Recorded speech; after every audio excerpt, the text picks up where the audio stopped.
Hello everyone, this is my Eid blog. তো আজকে আমি তোমাদের সাথে অনেক দিন পরে শেয়ার করব আমার ঈদের ব্লগটা। তো জানি ফার্স্টে তোমরা এই ডিশটা দেখে ভাবছো যে আমি প্রথমে কেন খাবার দেখাচ্ছি, তো সব কিছুই তোমাদের সাথে শেয়ার করব। আমার কাছে কিন্তু অন্যদের মতো ঈদটা অতটাও ক্যাজুয়ালি কাটে না। আমার ঈদের দিন বা ঈদের আগের দিন বলো খুব ব্যস্তভাবেই কাটে, মানে আমি খুবই বিজি থাকি। তার কারণগুলো তোমরা আজকে এই ব্লগে এক এক করে দেখতে পারবে। এটা হচ্ছে যেদিন চাঁদ রাত হয় তার সেই দিনের সকালের আমি একটা ক্লিপ তোমাদের সাথে শেয়ার করছি। তো তোমরা দেখতে পাচ্ছ আমি কন্টিনিউয়াসলি বকবক করছি আর এখানে ব্রেড কাটছি। তো সবে গোসল করে আমি এখানে আমার মায়ের সাথে রান্না বান্না করতে হেল্প করতে বসে পড়েছি। আসলে ঈদটা আমার কাছে হয় রান্না বান্না, লোককে খাওয়া দাওয়া করানো আর অনেক আনন্দ। তাই প্রতি বছর ঈদে না হলেও আমি কিন্তু লাস্ট ফিউ ইয়ার্স আমি এই রুটিনটাই ফলো করি। কারণ আমার দিদির বিয়ের পরে মা আর আমি কিন্তু রান্না বান্নাগুলো করি। দিদি তো সেরকমভাবে ঈদের আগে বাড়ি থাকে না, তাই আমরাই সব কিছু করি। তো সেই অভ্যাসটাই থেকে গেছে মায়ের সাথে রান্না বান্না করার।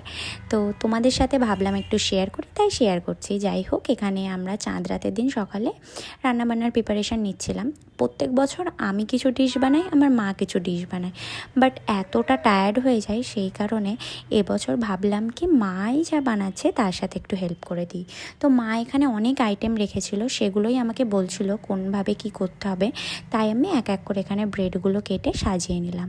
তোমাদের সাথে আমি একটা রেসিপি শেয়ার করেছি ঈদের, যেটা আমার মা প্রত্যেক বছর করে থাকে আর প্রত্যেকটা গেস্ট এসে সেটাকে কমপ্লিমেন্ট করে।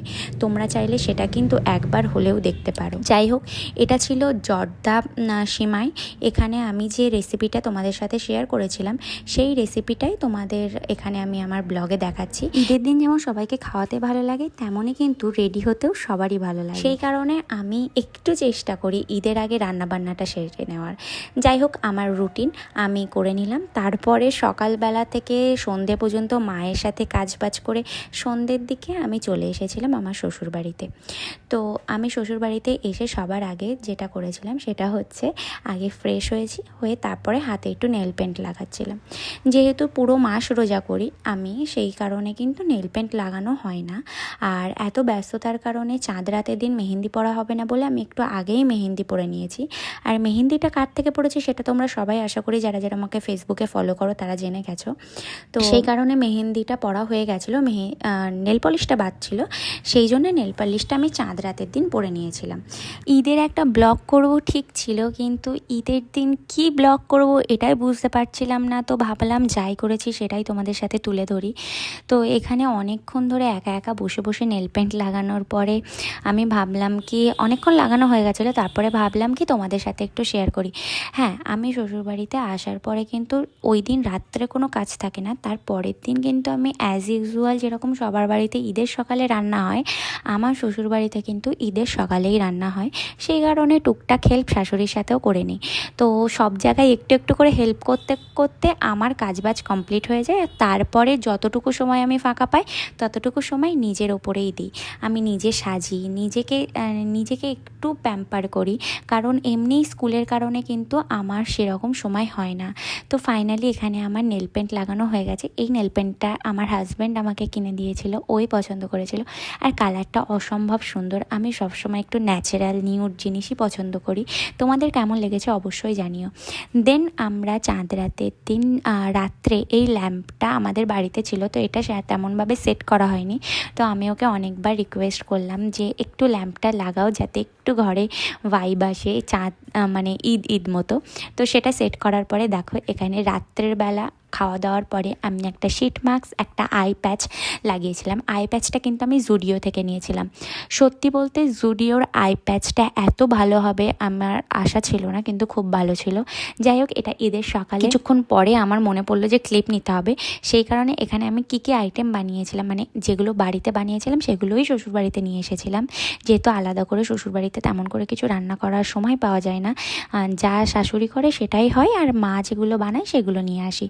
তো এখানে সেটাই আমি কিন্তু সুন্দর করে টেবিলের ওপরে সাজিয়ে দিয়েছি আমাদের ডাইনিং টেবিলে, কারণ ঈদের দিন সকালবেলায় একটু এরকমভাবে ডেকোরেশন করতে সবারই ভালো লাগে। আমিও সেইভাবে একটু অ্যাস্থেটিক করার চেষ্টা করেছিলাম। দেন সব কাজ গোছানোর পরে আমি আমার ঈদের ড্রেস পরে আমি কিন্তু এখানে রেডি হয়ে গেছি। তো রেডি হয়ে যায়নি, রেডি হচ্ছিলাম ওই দিন।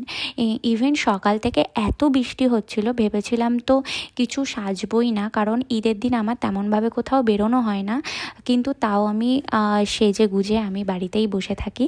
আর বাড়িতে বসে থাকি বলতে শ্বশুর বাড়িতে কিছুক্ষণ থাকি, তারপরে কিন্তু এখন আমার নতুন একটা রুটিন অ্যাড হয়েছে যে সেজে শ্বশুর বাড়িতে কিছুক্ষণ থাকা, তারপরে কিন্তু আমি আমার বাবা বাড়িতে চলে আসি।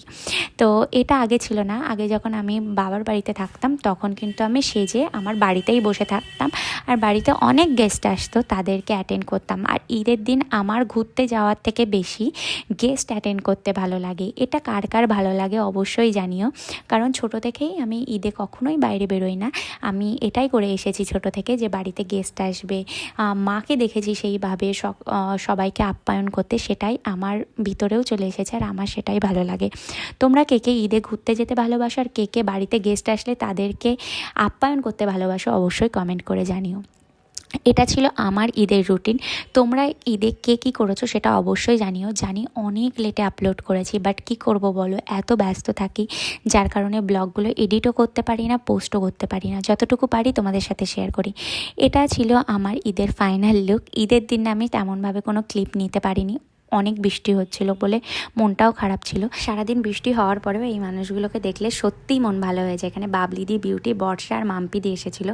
বিশ্বাস করো এদেরকে আমার ইনভাইট করা লাগে না, কারণ এরা জানে ঈদের দিন আমাকে বলতে হবে না, ওরা আমার মায়ের সাথে দেখা করতে চলেই আসবে।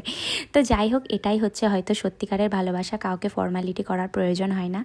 আর বাবলিদি আমাকে একটা সুন্দর গিফট দিয়েছিল ঈদে, প্রত্যেকবারের মতো। দেন ওরা চলে যাওয়ার পরে আমার মা লাইফে ফার্স্ট টাইম ঈদে বিরিয়ানি বানিয়েছিল, সেটা খেয়েই কিন্তু আমাদের ঈদটা শেষ হলো।